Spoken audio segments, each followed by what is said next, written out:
নবনীরদনিন্দিত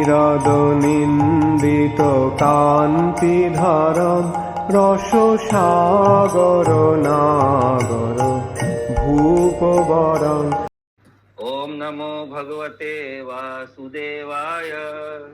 ओम नमो भगवते वासुदेवाय। ओम नमो भगवते वासुदेवाय। ओम नमो भगवते वासुदेवाय। ओम नमो भगवते वासुदेवाय। ओम नमो भगवते वासुदेवाय। नारायणं नमस्कृत्य नरं चैव नरोत्तमं देवीं सरस्वतीं व्यासं ततो जयामुदीरये। नष्टप्राये स्वभद्रेषु नित्यं भागवत सेवया भगवते उत्तमाश्लोके भक्तिं भवति नैष्टिकी।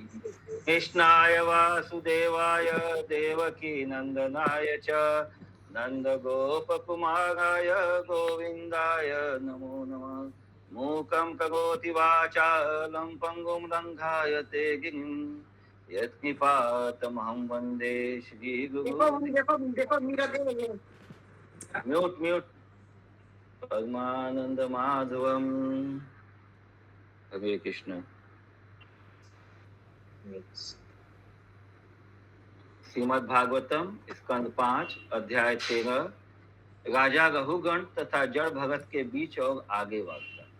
तो हम लोग पिछले अध्यायों में क्या सुन रहे हैं? राजा रघुगण और जड़ भगत के बीच ज्ञान का जो आदान प्रदान हो रहा है का श्रवण कर रहे हैं। तो अभी आगे ये डिस्कशन चल रहा है इस चैप्टर में भी। ब्राह्मण जड़ भगत राजा रघुगण पर अत्यंत दयालु हो उठे और उसे इस जगत से छुड़ाने के लिए उन्होंने संसार रूपी जंगल भवाटवी का अलंकारिक वर्णन किया। उन्होंने बताया यह संसार एक विशाल जंगल के समान है जिसमें भौतिक जीवन के संसर्ग के कारण मनुष्य उलझ जाता है। इस जंगल में लुटेरे, 6 इंद्रियां तथा सियार, भेड़िए तथा सिंह जैसे हिंस्र पशु यानी कि पत्नी, संतान तथा परिजन रहते हैं जो परिवार के मुखिया का रक्तपान करने को सदैव आतुर रहते हैं।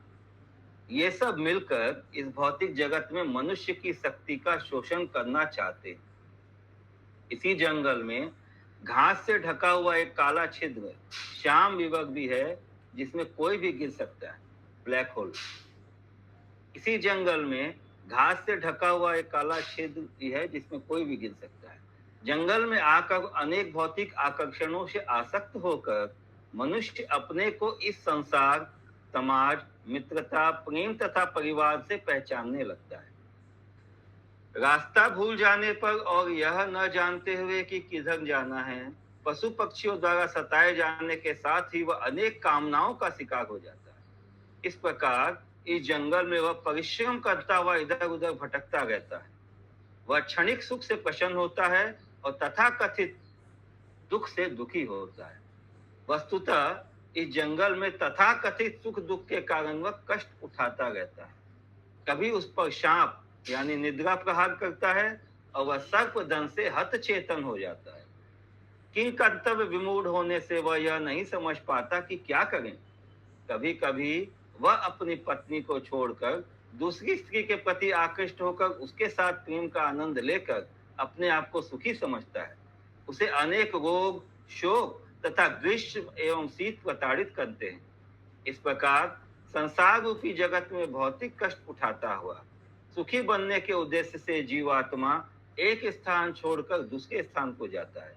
किंतु भौतिकतावादी विषय पुरुष इस संसार में कभी सुखी नहीं रहता।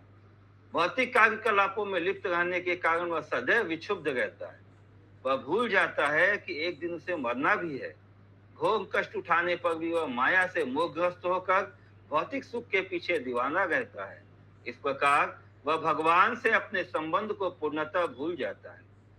जड़ भगत से यह सुनकर महाराज रघुगण की कृष्ण भावना जागृत हो उठी और जड़ भगत की संगति से उन्हें लाभ पहुंचा। उन्हें ज्ञात हो सका कि उनका मोह भंग हो चुका है। अतः उसने अपने दुर्व्यवहार के लिए जड़ भगत से क्षमा मांगी। यह सब श्री सुखदेव गोस्वामी जी ने राजा परीक्षित को कहकर सुनाया। नमः ओम विष्णु पदाय कृष्ण प्रेष्ठाय भूतले श्रीमते भक्ति वेदांत स्वामी स्वामी नित्य नामिने नमस्ते सरस्वती देवे गौरवाणी प्रचारिणे निर्विशेष शून्यवादी पाश्चात्य सिद्धांतने शील प्रभुपाद की जय।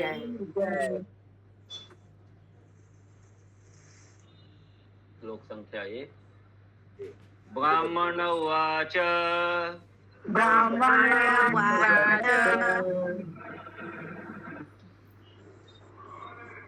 दुर्गत्यये धन्य अजया निवेशितो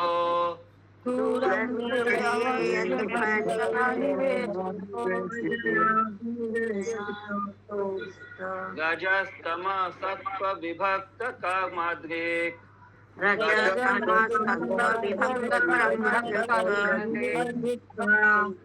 एष शातो अर्थ पर परिभ्रमण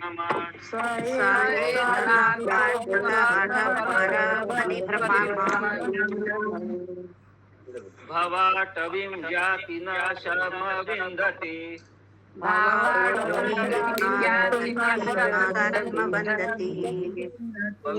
दो मोबाइल आपका होने क्या? नहीं प्रभु, एक ही है। हम जो बोल रहे हैं आपके वहाँ से इको होगा। एक ही मोबाइल चल रहा है प्रभु। देखिए हम जो बोल रहे हैं आपके यहाँ से इको होता है। अभी ठीक है। ओके, यस कंटिन्यू माता जी। अनुवाद। हरे कृष्ण। अनुवाद। ब्रह्म साक्षात्कार प्राप्त जड़ भरत ने आगे कहा, हे राजा रघुगण, जीव आत्मा इस भौतिक संसार के दुर्लभ पथ पर भटकता रहता है और बारंबार होने वाले जन्म तथा मृत्यु स्वीकार करता है। भौतिक प्रकृति के 3 गुणों सत्व, रज तथा तम के प्रभाव से इस संसार के प्रति आकृष्ट होकर जीवात्मा प्रकृति के जादू से केवल 3 प्रकार के फल जो शुभ, अशुभ तथा शुभाशुभ होते हैं देख पाता है। इस प्रकार वह धर्म, आर्थिक विकास, इंद्र तृप्ति तथा मुक्ति के अद्वैत भावना, परमात्मा से तदात्मा के प्रति आसक्त हो जाता है। वह उस वणिक के समान अहनिष्ठ कठोर परिश्रम करता है जो कुछ सामग्री प्राप्त करने और उससे लाभ उठाने के उद्देश्य से जंगल में प्रवेश करता है, किंतु उसे इस भौतिक जगत में वास्तविक सुख उपलब्ध नहीं हो पाता। तात्पर्य। यह सरलता से समझ में आता है कि इंद्र तृप्ति का मार्ग कितना कठिन तथा दुर्लभ है। इस मार्ग में को न जानने के कारण मनुष्य बारंबार विभिन्न प्रकार की देह धारण करता हुआ जन्म मृत्यु के चक्र में फंस जाता है। इससे उसे इस भौतिक अस्तित्व में कष्ट उठाना पड़ता है। इस जीवन में कोई यह सोचकर भले प्रसन्न हो ले कि वह अमेरिकी, भारतीय, अंग्रेज या जर्मन है, किंतु अगले जन्म में उसे 84 लाख योनियों में कोई दूसरा शरीर धारण करना होगा। अगला शरीर कर्म के अनुसार तत्क्षण स्वीकार करना होगा, तब उसे वही शरीर स्वीकार करने के लिए बाध्य होना पड़ेगा। किसी प्रकार के प्रतिकार से लाभ नहीं होगा। प्रकृति का यह कठोर नियम है। अविद्यावश जीवात्मा को अपना सनातन आनंदमय जीवन ज्ञान नहीं रहता, जिससे वह माया के प्रभाव से भौतिक कार्यकलापों के प्रति आकृष्ट होता है। इस संसार में उसे कभी भी सुख नहीं मिल पाता, किंतु वह उसी के लिए अत्यधिक कठिन परिश्रम करता है। यही माया है। हरे कृष्ण। हरे कृष्ण। कोनो प्रश्न আছে? श्लोक संख्या 2।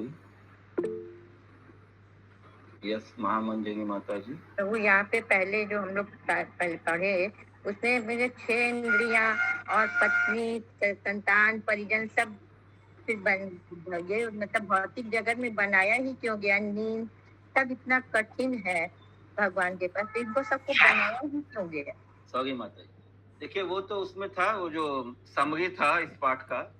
तो अभी जब हम लोग सब श्लोका पढ़ेंगे तब देखते हैं तात्पर्य में क्या बताते हैं प्रभुपाद जी।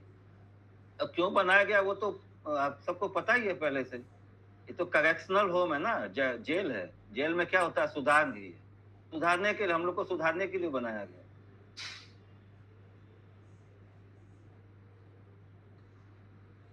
श्लोक संख्या 2।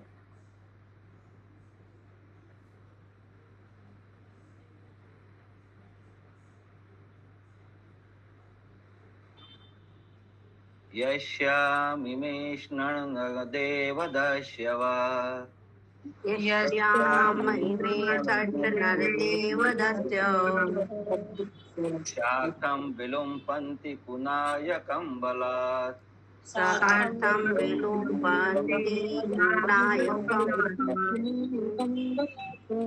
ओमायवो यत्र हरन्ति सात्विकम् ओमायव यत्र हरन्ति सात्विकम् प्रमत्ताम् आविश्य यथोरणं मृगा परमक्तम् अविद्य यथा मरणं मृता। अनुवाद। हे राजा रहुगण, इस भौतिक अस्तित्व रूपी जंगल भवाटवीक में 6 अत्यंत प्रबल लुटेरे हैं। जब बद्ध जीव कुछ भौतिक लाभ के हेतु इस जंगल में प्रवेश करता है तो ये 6 लुटेरे उसे भ्रमित कर देते हैं। इस प्रकार से बद्ध वणिक व्यापारी यह नहीं समझ पाता कि वो अपने धन को किस प्रकार खर्च और यह धन इन लुटेरे किस प्रकार खर्चे और यह धन इन लुटेरों द्वारा छीन लिया जाता है। जिस प्रकार चौकसी में पले मेमने को उठा ले जाने के लिए जंगल में बाघ, सियार तथा अन्य हिरण हिंसक पशु तैयार रहते हैं, उसी प्रकार पत्नी तथा संतान उस वणिक के हृदय में प्रवेश करके अनेक प्रकार से लूटते रहते हैं। हरे कृष्ण। ये बहुत स्ट्रॉन्ग स्टेटमेंट है ये। तो ये राजा रहुगण को जड़ भगत जी, महाराज जड़ भगत बता रहे हैं और प्रभुपाद ने भी उसको ये लिखा है। तो यहाँ पे दिखाया जाए कि जो भी भौतिक संबंध है, जो भी मटेरियल रिलेशनशिप है, वो क्या होता है? For benefit. सब क्या है? आदान प्रदान है। वो किसी ना किसी स्वार्थवशी ये मतलब ये संबंध होते हैं। उसी को यहाँ पे ये डिपिक्ट किया जाएगा, पिक्चर मतलब पिक्चराइज किया जाएगा, दिखाया जाएगा। तो कैसे आप उनको इंद्रियों को ये समझ सकते हैं, क्या नाम है, लुटेरे, और ये जो व्यापारी है, जो जीवात्मा है, और उसके जो रिलेटिव्स हैं, वो सब मतलब हिंसक पशुओं की तरह। ठीक है, आगे पढ़ते हैं। तात्पर्य। जंगल में अनेक लुटेरे, डाकू, सियार तथा बाघ होते हैं। सियारों की तुलना मनुष्य की पत्नी तथा बच्चों से की गई है। जिस प्रकार से सियार अर्धरात्रि में किलकारी मारते हैं, उसी प्रकार इस भौतिक संसार में पत्नी तथा बच्चे भी चिल्लाते हैं। बच्चे कहते हैं, पिताजी हमें यह चाहिए, लाकर दो, हम आपके प्रिय बच्चे हैं।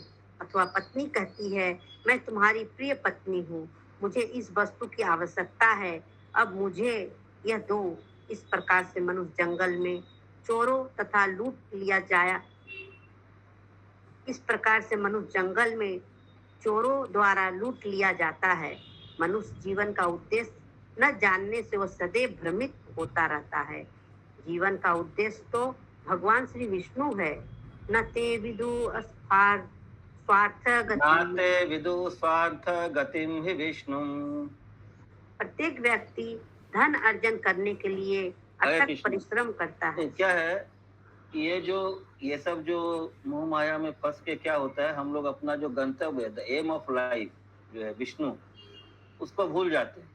और ये सब मतलब इंद्रिय, सूक्ष्म इंद्रिय तृप्ति, ये जो है ना, ये क्या बोलते हैं, टेम्पररी जो क्षणिक इंद्रिय तृप्ति है, संबंधों से जो इंद्रिय तृप्ति मिलता है, उसी में फंसे गए जाते हैं।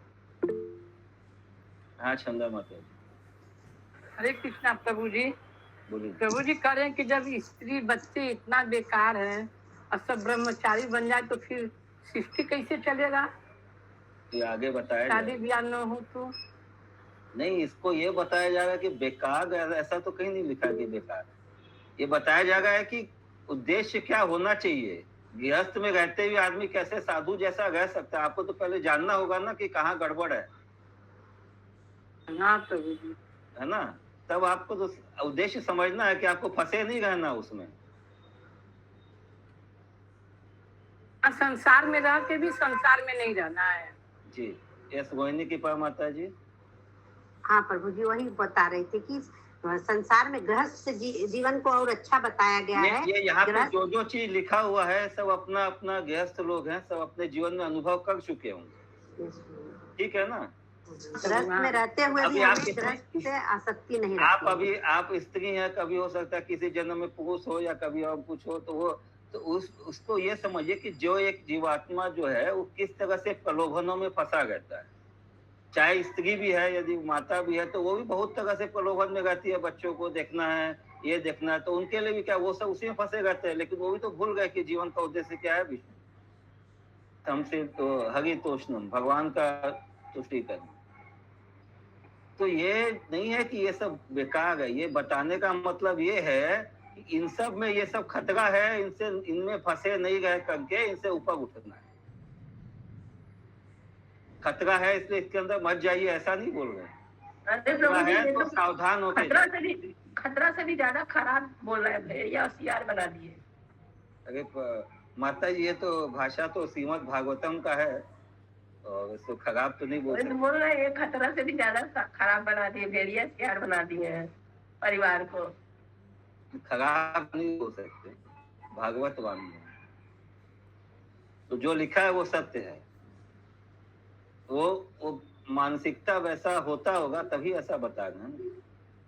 और आप लोग भी देखेंगे कि बहुत डीपली सोचेंगे, विदाउट बेस्ड होके, अनअटैच्ड होकर के, तो ऐसा होता है। ये हर एक के लिए बात नहीं है। भक्तों का बात मत, जो थोड़ा बहुत ज्ञान में है उनका बात मत कीजिए। जनरल देखिए तो आपका क्या होता है, ऐसा ही तो होता है। হ্যাঁ বাবুল মাতা বলুন, হরে কৃষ্ণ বলুন। হ্যাঁ, বলছি যে তাহলে এখানে বলতে চেয়েছে যে কৃষ্ণকে কেন্দ্রবিন্দু করে তাহলে জড়জগতে থাকা যায়, কৃষ্ণকে কেন্দ্রবিন্দু করে। হ্যাঁ, সবসময় এটা মনে রাখতে হবে যে আমাদের এই জীবনের উদ্দেশ্যটা কি। আচ্ছা, এটা সবসময় মনে রাখতে হবে। এই মানে রাষ্ট্রবাদ, পরিবারবাদ, সমাজবাদ এইসবে না পড়ে এটা হবে, কিন্তু এটা থেকে বেরিয়ে সবসময় এমটাকে না ভুলে থাকতে হবে, অ্যালার্ট হয়ে থাকতে। ঠিক আছে, হরে কৃষ্ণ। আজ পরে प्रत्येक व्यक्ति धन अर्जन करने के लिए अथक परिश्रम करता है, किंतु उसे यह पता नहीं रहता कि उसके स्वयं के स्वार्थ के पूर्ति तो पूर्ण पुरुषोत्तम भगवान की सेवा करने में है। हरे कृष्ण। देखिए एकदम ये अभी आगे क्लैरिटी आ गया। प्रभुपाद जी ने तात्पर्य में लिखा है, तो देखिए धीरे धीरे पूरा क्लैरिटी आ जाएगा कि लोग ऐसे क्यों लिखे इतना स्ट्रॉन्ग। कृष्ण भावना अमृत आंदोलन की उन्नति में अपना धन न लगाकर वह अपनी गाढ़ी कमाई क्लबों, वेश्यालयों, मदपान, बधक ग्रहों आदि में खर्च कर देता है। पाप कर्म के कारण वह देहांतरण क्रिया आवागमन में फंस जाता है और इस प्रकार उसे एक के बाद दूसरा शरीर धारण करना पड़ता है। इस प्रकार लगातार कष्ट भोगने से उसे कभी सुख नहीं मिल पाता। हरे कृष्ण। हरे कृष्ण। नेक्स्ट श्लोक है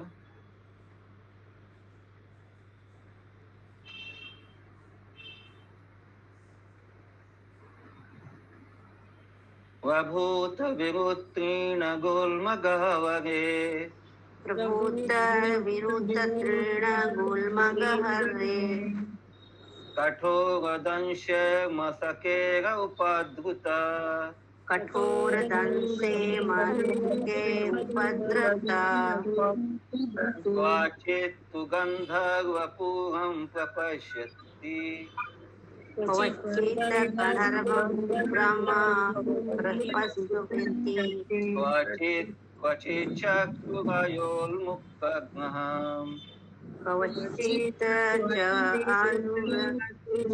आरुह्य उन्मुक्तग्रामा। अनुवाद: इस जंगल में झाड़ियों, घास तथा लताओं के झाड़ झंखाड़ से बने सघन कुंजों में बुरी तरह से काटने वाले मच्छरों, विषालु पुरुषों के होने से बद जीव निरंतर परेशान रहता है। कभी कभी उसे जंगल में काल्पनिक महल गंधर्वपुर दिखता है, तो कभी कभी वह आसमान से टूटते उल्कों के समान प्रेत को देखकर किंकर विमुक्त हो जाता है। तात्पर्य: भौतिक घर वस्तु सकाम कर्म की गुफा के समान है। जीविकोपार्जन के लिए मनुष्य नाना प्रकार के उद्योगों एवं व्यापारों में अपने आप को लगाता और स्वर्गलोक जाने के लिए कभी कभी बड़े बड़े यज्ञ कराता है। इसके साथ ही साथ प्रत्येक मनुष्य किसी न किसी धंधे में लगकर अपनी जीविका अर्जित करने में लगा रहता है। हरे इनका देखिए पहला लाइन फिर से पढ़िए माता जी। भौतिक घर वस्तु सकाम कर्म की गुफा के समान है। वस्तु नहीं, वस्तुतः the material household is actually a whole of fruitive activity. सकाम कर्म का छिद्र है, मतलब जो ब्लैक होल जैसे उसमें आया था ना पीछे समरी में, तो छिद्र क्यों बोला गया है कि जितना भी डालते जाइए सब क्या होगा, स्वाहा। ठीक है, आगे। जीविका उपार्जन के लिए मनुष्य नाना प्रकार के उद्योगों एवं व्यापारों में अपने आप को लगाता है और स्वर्गलोक जाने के लिए कभी कभी बड़े बड़े यज्ञ करता है। इसके साथ ही साथ प्रत्येक मनुष्य किसी न किसी धंधे में लगकर अपनी जीविका अर्जित करने में लगा रहता है। कृष्णा, तो आप में से कौन कौन स्वर्गलोक जाना चाहता है, हाथ उठाइए। बहुपात का कृपा से सब समझदार हो गया। अच्छा, उर्मिला माता जी जाएंगी, हाथ उठाइए।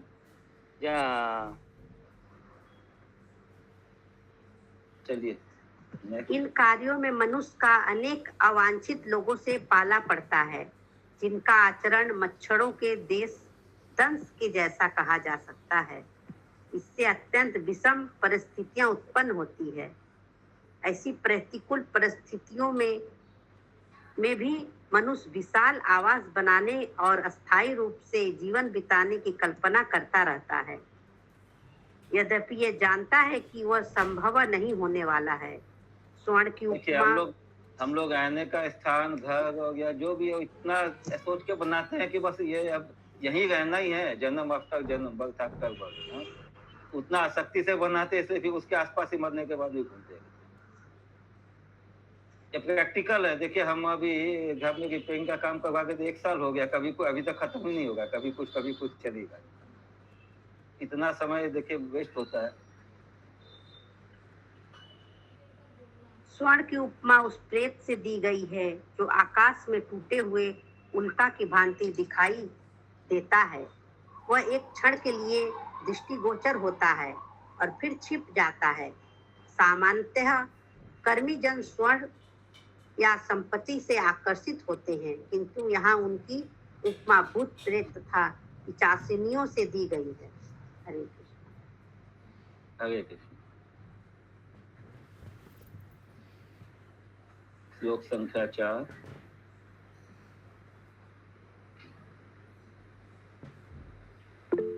হরে কৃষ্ণ প্রভু। हरे হরে कृष्ण। কৃষ্ণ। बोलो।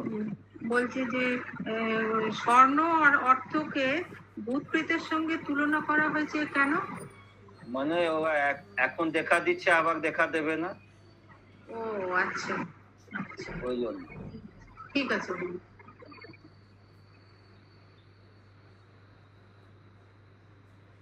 निवासतो यद्विनात्म बुद्धि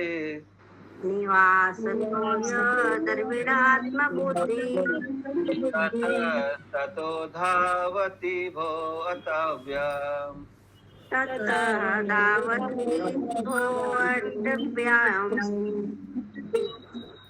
वाचेच्च वात्योत्थितपां सुधूम्रा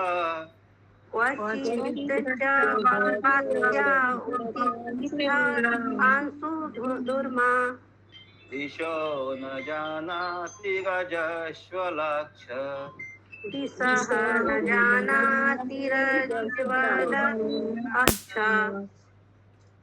अनुवाद: हे राजन, इस भौतिक संसार रूपी जंगल के मार्ग में घर, संपत्ति, कुटुंबी इत्यादि से भ्रमित बुद्धि वाला वणिक सफलता की खोज में एक स्थान से दूसरा स्थान को दौड़ता रहता है।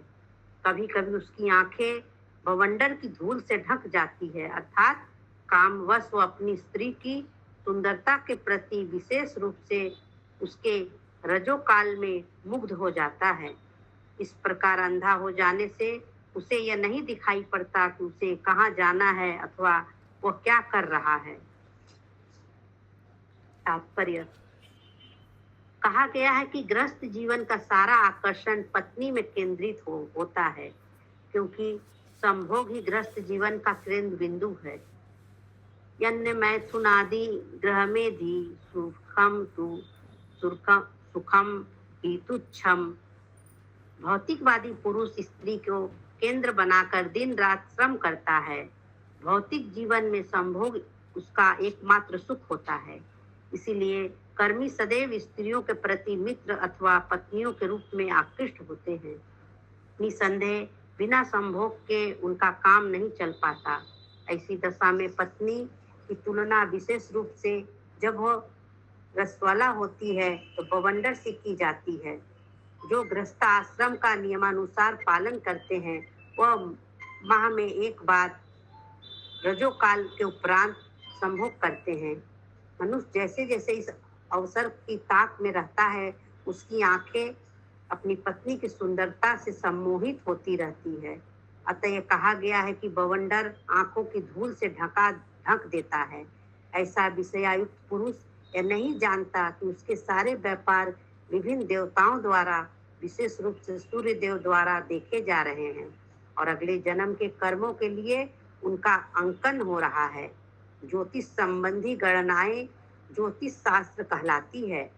चूंकि इस भौतिक जगत में ज्योति अथवा तेज विभिन्न नक्षत्रों तथा ग्रहों से प्राप्त होता है, इसीलिए विज्ञान ज्योतिष शास्त्र कहलाता है। ज्योति की गणनाओं से हमारे भविष्य का पता चल जाता है। दूसरे शब्दों में समस्त ज्योति पिंड, नक्षत्र, सूर्य तथा चंद्रमा प्रत्येक बद्ध जीव के व्यापारों को देखते रहते हैं। इसी के अनुसार उसे विशेष प्रकार का शरीर प्राप्त होता है। किंतु विषयासक्त पुरुष जिसकी आंखें भौतिक जगत के बवंडर की धूली से ढकी रहती है, यह कभी नहीं सोच पाता कि उसके समस्त व्यापारों का अवलोकन विभिन्न नक्षत्रों तथा ग्रहों द्वारा किया जा रहा है और उसका अंकन भी हो रहा है। यह नहीं जानते हुए बद्ध जीव अपनी कामेच्छाओं की तुष्टि के लिए सभी प्रकार के पाप कर्म करता रहता है। हरे कृष्णा। हरे कृष्ण। तो सब कोई देख रहा है ऊपर से, सारा ग्रह नक्षत्र तारा, और उसका रिकॉर्डिंग भी होगा, अंकन होगा, मतलब उसका खाता में एंट्री भी होगा। हिसाब किताब पूरा रखा जा रहा है। श्लोक संख्या 5। अदृश्य झिल्ली श्वन कर्णशूला, अदृश्य झिल्ली स्वन कर्णशूला, उलोकवाग्भिव्यथितान्तरात्मा, उलोकवाग्भिव्यथितान्तरात्मा, अपुण्यवृक्षान् श्रयते क्षुधादितो, अपुण्यवृक्षान् श्रयते क्षुधादितो, मरीचितो यानि अभिधावति क्वचित्, मरीचितोऽनि अभिधावति। अनुवाद। भौतिक संसार रूपी जंगल में भटकते हुए बद्ध जीव को कदाचित अदृश्य झिंगुरों की तीक्ष्ण ध्वनि सुनाई पड़ती है, जो उसके कानों को अत्यंत दुखदायी लगती है। कभी कभी उसका हृदय अपने शत्रुओं के कटु वचनों जैसी प्रतीत होने वाली उल्लुओं की ध्वनि से व्यथित विचलित हो उठता है। कभी वह बिना फल फूल वाले वृक्षों का आश्रय ग्रहण करता है, क्योंकि वह भूखा होता है, किंतु उसे कुछ न मिलने से कष्ट भोगना पड़ता है।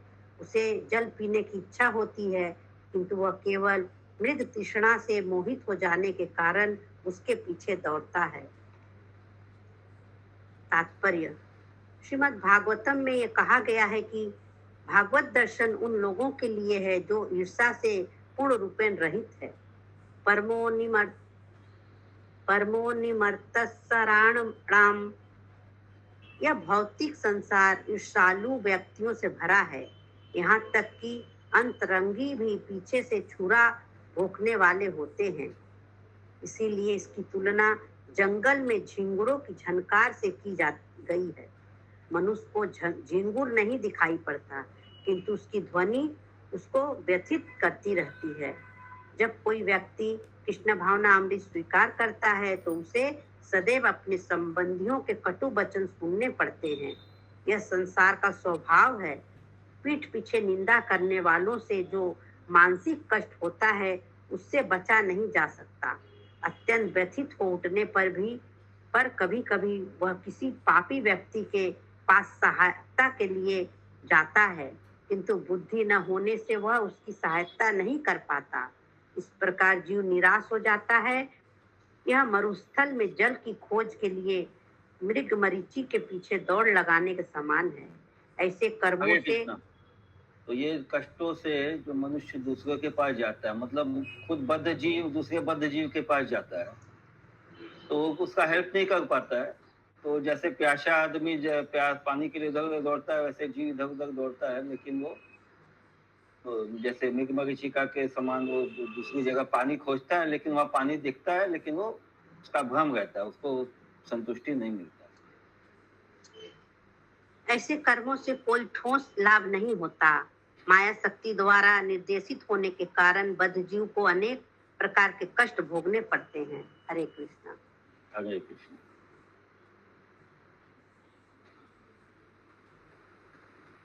श्लोक संख्या 6।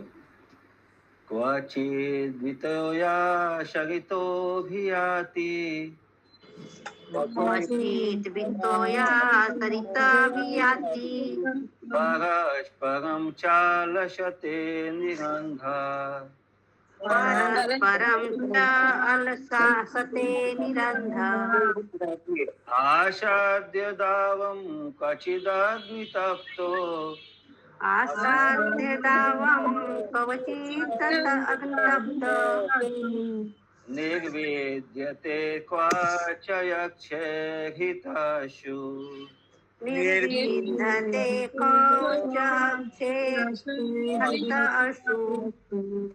अनुवाद। कभी कभी बद्ध जीव उथली नदी में कूद पड़ता है अथवा खाद्यान्न न होने पर ऐसे लोगों से अन्न मांगता है जो दानी है ही नहीं।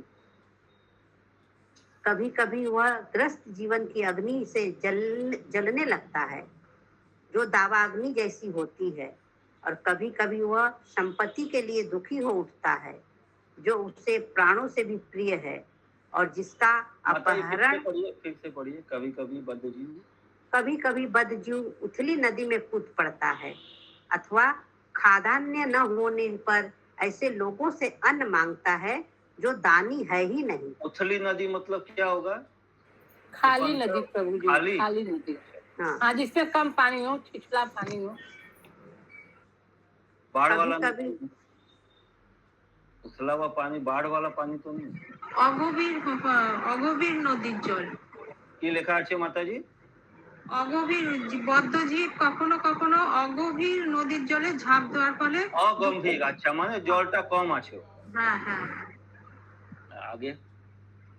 कभी कभी वह ग्रस्त जीवन की अग्नि से जलने लगता है जो दावाग्नि जैसी होती है, और कभी कभी वह उस संपत्ति के लिए दुखी हो उठता है जो उसे प्राणों से भी प्रिय है, और जिसका अपहरण राजा लोग भारी आयकर के नाम पर करते हैं।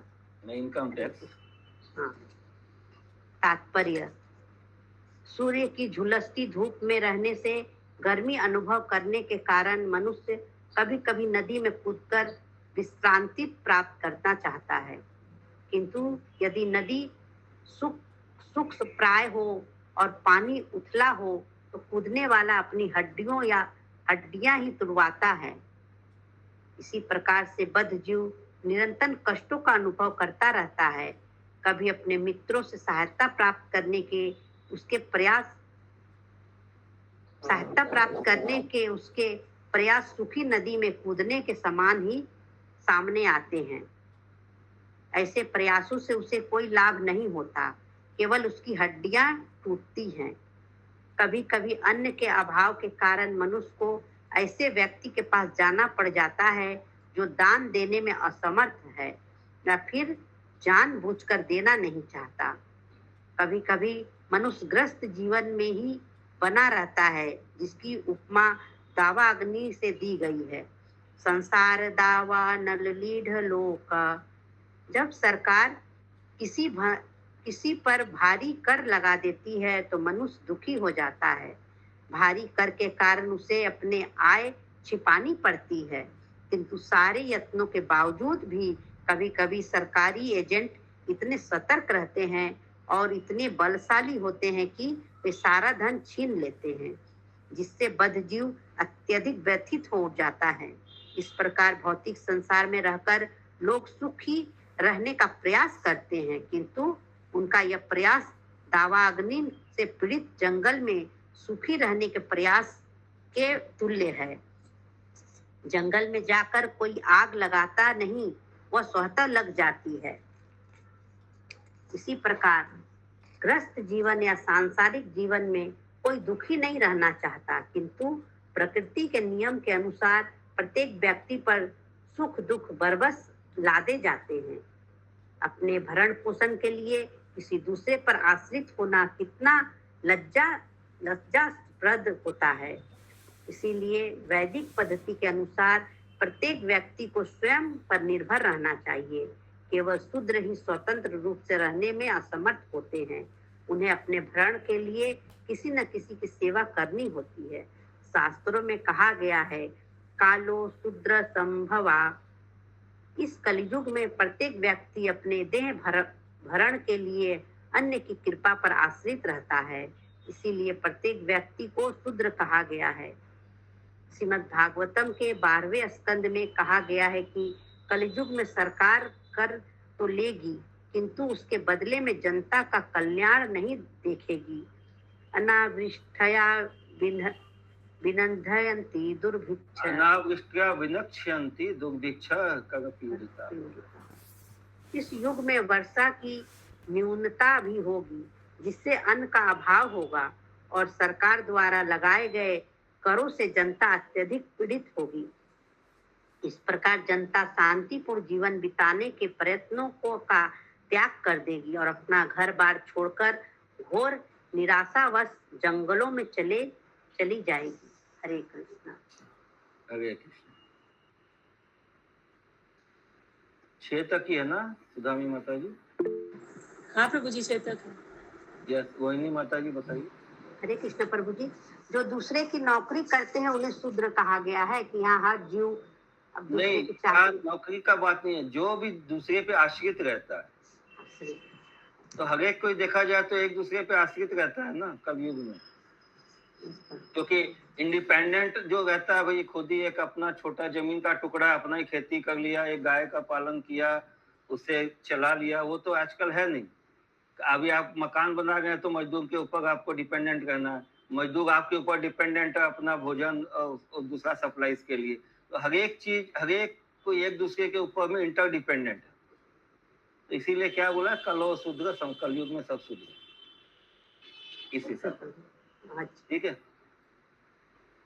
श्रीमद् भागवतम महापुराण की जय जय जय की जय जय गुरु जय जय नमस्ते की जय।